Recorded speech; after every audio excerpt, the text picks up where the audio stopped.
નમસ્કાર મિત્રો, શું તમને ઉનાળાની આ કાળઝાળ ગરમી અંદરથી તોડી રહી છે?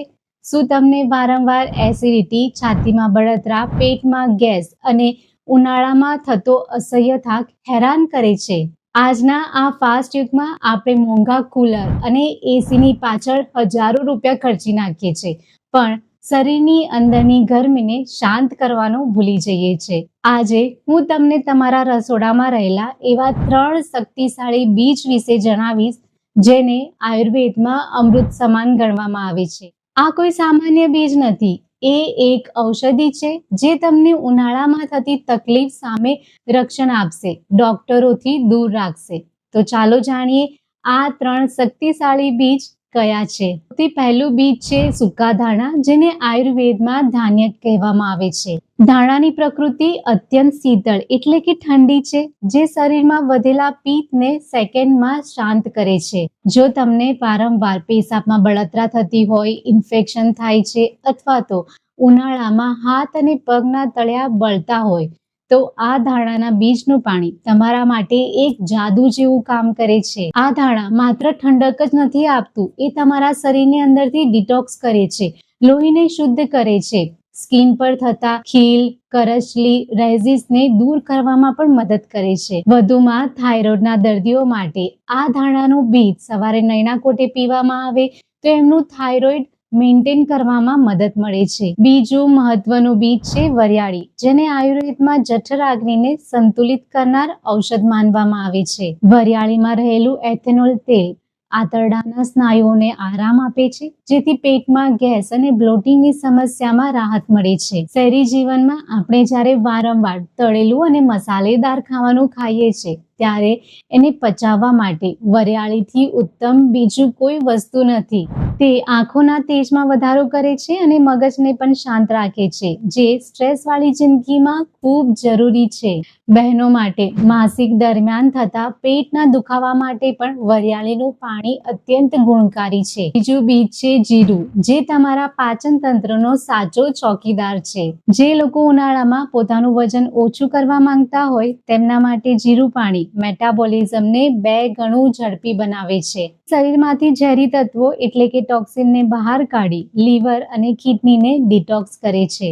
ઉનાળામાં થતા ડાયરિયા અને પેટના ઇન્ફેક્શન સામે રક્ષણ મેળવવા માટે જીરું એક અક્ષી ઇલાજ છે. જો તમે ઉપરના બધા ફાયદાઓ લેવા માંગતા હોય, તો આ 3 બીજનું પાણી કેવી રીતે બનાવવાનું છે એ ધ્યાનથી સમજી લેજો. મિત્રો, મોટા ભાગના લોકો આ 3 બીજનું પાણી બનાવતા સમયે એક મોટી ભૂલ કરે છે કે જ્યારે તેઓ આ પાણી બનાવે છે ત્યારે એને ગરમ કરીને ઉકાળીને પીવે છે.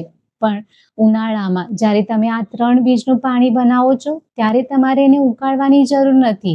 તમારે એને એમ જ ઠંડુ પીવું જોઈએ. પણ ઉનાળા માટે આ 3 બીજનું પાણી બનાવવા માટે આયુર્વેદની હિમ પદ્ધતિ સૌથી શ્રેષ્ઠ છે. આ પાણીને બનાવવા માટે સૌથી પહેલા તમારે 1 નાની ચમચી જીરું લેવાનું છે, 1 નાની ચમચી વરિયાળી લેવાનું છે અને 1 નાની ચમચી સૂકા આખા ધાણા લેવાના છે. આ 3ને પહેલા તો તમારે અધકચરા ખાંડણીમાં વાટી લેવાના છે. પછી રાત્રે સૂતા પહેલા 1 ગ્લાસ પાણી લઈ લેવું. એની અંદર તમારે આ 3 વસ્તુને નાખી દેવાનું છે. સારી રીતે મિક્સ કરીને ઢાંકીને આખી રાત માટે તમારે મૂકી દેવાનું છે.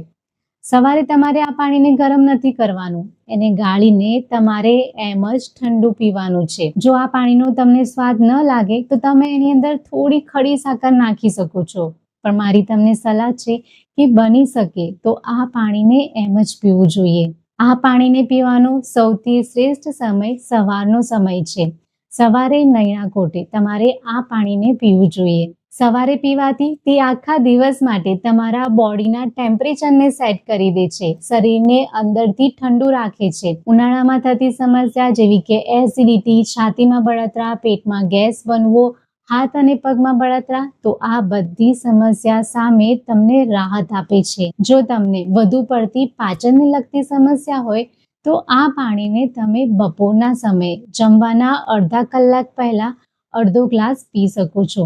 દરરોજ 1 ગ્લાસ પાણી પૂરતું છે. એનાથી વધારે પાણી તમારે ન પીવું જોઈએ. યાદ રાખજો, સતત 21 દિવસ સુધી આ પાણી પીવાથી તમારા શરીરની અંદર અકલ્પનીય ફેરફાર જોવા મળશે.